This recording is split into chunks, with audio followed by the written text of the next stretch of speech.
प्रथमं गौरवराष्ट्रस्य संविधान सर्वोपरि ग्रहणोतु शरणं सहृदये भवतु सुरक्षिता सर्वदा। लोकतन्त्रस्य जननीम् अस्ति भारतोऽयं मातृवत् न किमपि अस्ति सन्देहः सर्वेषां संविधान रक्षकः। आइए संविधान राष्ट्रस्य सर्वोपरि ग्रंथ कैसे है, भारत देश का संविधान का जो सर्वोपरि कैसे है, इस श्लोक में पूरी व्याख्या की गई है।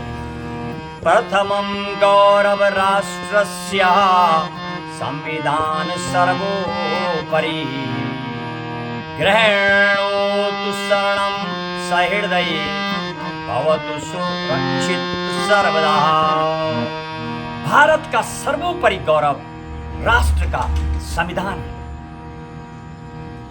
ग्रहणोतु शरणं सहृदये भवतु सुरक्षित सर्वदा।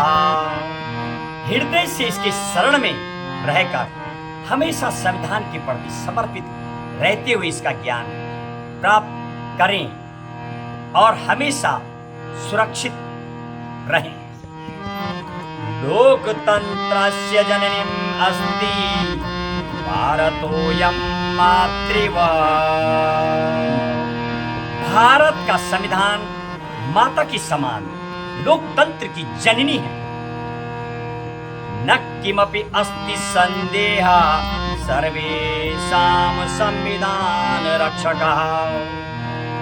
और इसमें कोई संदेह नहीं है कि संविधान सबकी रक्षा करने वाला अर्थात सब रक्षक है। संविधान राष्ट्र से सर्वोपरि ग्रंथ का स्वरचित रचना मेरे मार्गदर्शक मामा जी दादा वल्लभ नौटियाल सीनियर एनसीईआरटी के रिटायरमेंट के बाद भी लगातार हम अपनी अब लगभग अंतिम जो हमारा अभ्यास सत्र है उस ओर हम हैं। और आज हमारे साथ विलोचन सिंह रावत जी भी सहयोग कर रहे हैं। जरा बातचीत करेंगे। आज मामा जी नई श्लोक की रचना की गई है और लगातार प्रयास जारी है। क्या बोलेंगे आप ये नए श्लोक बनाए गए हैं इसको लेकर के? महेश जी, आप तो हमारे विचार से राष्ट्रीय स्तर के पत्रकार हैं।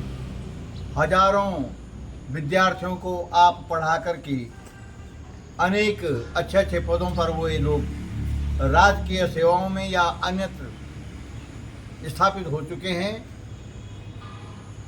और इस ओर आपने जो इस बार गत वर्ष से संविधान की शिक्षा देने के लिए लोगों के बीच में आप संविधान पर स्पीच करने का जो आपने अभियान प्रारंभ किया है, उसमें संविधान में लिखे हुए विषयों को सूक्ष्म रूप से संस्कृत को आधार बना करके श्लोक के माध्यम से पहले व्यक्त करना, उसके बाद उसको भाव से उसका मंतव्य जो होता है संविधान के अंदर जो लिखी हुई बात है उस मंतव्य को स्पष्ट रूप से व्यक्त करने का आप जो प्रयास कर रहे हैं, उसके लिए आपने संस्कृत का आधार लेकर के और श्लोकों के माध्यम से उच्चारण करके लोगों के बीच में संविधान के प्रति जो श्रद्धा की एक पैठ बनाई है, उससे एक जागृति आई लोगों में समझने के लिए, सुनने के लिए और संविधान के प्रति ज्ञान प्राप्त करने के लिए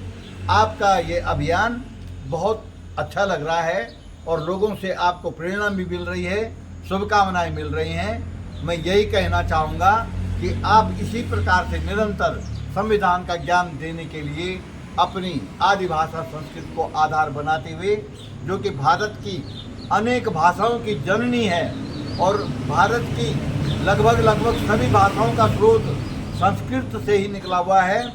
यद्यपि अपभ्रंश के कारण बोलने के कारण भाषाओं का रूप ले लिया विभिन्न प्रदेशों में, लेकिन माँ के समान उनका जो मुख्य आधार है भाषाओं का, वो वैदिक जो संस्कृत है हमारी, वो आदि भाषा है, अनादि भाषा, यानी विश्व की सबसे प्राचीन भाषा है संस्कृत।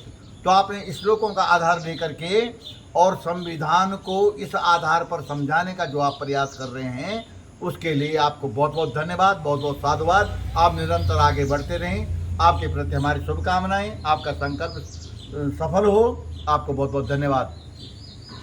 और इसी के साथ जय भारत, जय संविधान, अपने अंतिम श्लोकों की ओर हम आगे बढ़ रहे हैं। जय हिंद।